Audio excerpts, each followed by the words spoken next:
ప్రస్తుతం ఆంధ్రప్రదేశ్ రాష్ట్రం అట్టుడికిపోతుంది. పాస్టర్ ప్రవీణ్ పగడాల మృతి తెలుగు రాష్ట్రాల్లో సంచలనంగా మారింది. రాజమండ్రిలో ప్రవీణ్ పగడాల మృతదేహం మంగళవారం ఉదయం స్థానికులకు కనిపించింది. ఆయన రోడ్డు ప్రమాదంలో చనిపోయారని అంతా భావించారు. అయితే అంతలో ఒక ట్విస్ట్. ఆయన శరీరంపై గాయాలున్నాయని స్నేహితులు సన్నిహితులు చెప్తున్నారు. ప్రవీణ్ పగడాల మరణంపై అనుమానాలు చాలా ఉన్నాయి. ఈ ఘటనపై సమగ్ర దర్యాప్తు చేయాలని ఆంధ్రప్రదేశ్ ప్రభుత్వాన్ని మహాసేన రాజేష్ గాని, జీవి హర్షకుమార్ వంటి పెద్ద నాయకులు ఎవరైతే ఉన్నారో వాళ్ళందరూ కూడా డిమాండ్ చేస్తున్నారు. అయితే ఇక్కడ కుల మతాలు ఆంధ్రప్రదేశ్ రాష్ట్రంలో ప్రస్తుతం యథావేచ్ఛగా సాగుతా ఉన్నాయి. కులాల్ని రెచ్చగొట్టడం, మతాల్ని రెచ్చగొట్టడం ఆంధ్రప్రదేశ్ రాజకీయాలకి అడ్డాగా మారింది. క్రైస్తవ మత ప్రచారకుడు పాస్టర్ ప్రవీణ్ పగడాల మరణం ఇప్పుడు తెలుగు రాష్ట్రాలలో సంచలనంగా రేపుతుంది. రాజమండ్రి దివాన్ చెరువు కొంతమూరు జాతీయ రహదారిపై ప్రవీణ్ పగడాల మృతదేహాన్ని మంగళవారం స్థానికులు గుర్తించారు.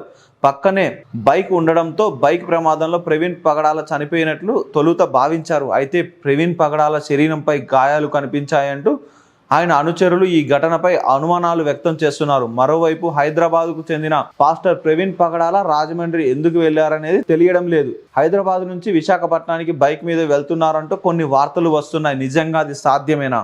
ఒకవేళ బైక్ మీద వెళ్తున్న సమయంలో వెనక నుంచి ఢీకొట్టి దాడి చేసి ఉంటారంటూ ప్రవీణ్ పగడాల సన్నిహితులు, స్నేహితులు, అనుచరులు ఆరోపిస్తున్నారు. ప్రవీణ్ పగడాల ఒంటిపై గాయాలు ఉండడంతో సమగ్ర విచారణ జరపాలని స్నేహితులు, అనుచరులు, కొంతమంది పాస్టర్లు డిమాండ్ చేస్తున్నారు. మరోవైపు పోలీసులు కూడా పాస్టర్ ప్రవీణ్ పగడాల మరణంపై పోలీసులకు కూడా అనుమానం వచ్చినట్లుంది. అయితే దర్యాప్తు జరుపుతున్నారు. ఎయిర్పోర్ట్ నుంచి ఘటనా స్థలానికి వరకు మొత్తం సీసీ ఫుటేజ్ని పరిశీలిస్తున్నారు. మరోవైపు పాస్టర్ ప్రవీణ్ మృతిపై పలువురు ప్రముఖులు సంతాపం వ్యక్తం చేశారు. పాస్టర్ ప్రవీణ్ మరణంపై అనుమానాలపై విచారణ చేయాలని టీడీపీ నేత మహాసేన రాజేష్ సైతం డిమాండ్ చేశారు. ఈ విషయాన్ని మంత్రి నారా లోకేష్ దృష్టికి తీసుకువెళ్తానని తెలిపారు. అయితే ప్రవీణ్ పగడాల బైక్ మీద తిరిగి పరిస్థితి ఉండదని మాజీ ఎంపీ జీవి హర్షకుమార్ చెబుతున్నారు. పాస్టర్ ప్రవీణ్ పగడాల మృతిపై సమగ్ర విచారణ జరపాలని హర్షకుమార్ డిమాండ్ చేశారు. ప్రవీణ్ కుమార్ ప్రమాదంలో చనిపోలేదని, ఆయన మరణంపై అనుమానాస్పద మృతిగా పోలీసులు కేసు నమోదు చేసి దర్యాప్తు చేయాలని క్రైస్తవ సంఘాలు మొత్తం కూడా ఏకమై ఈ రోజు డిమాండ్ చేస్తా ఉన్నాయి. రాజమహేంద్రవరం జీహెచ్ దగ్గర ఆందోళన చేశారు. ప్రవీణ్ పగడాల మృతదేహాన్ని చూస్తే ప్రమాదంలా అనిపించడం లేదంటున్నారు సన్నిహితులు, స్నేహితులు.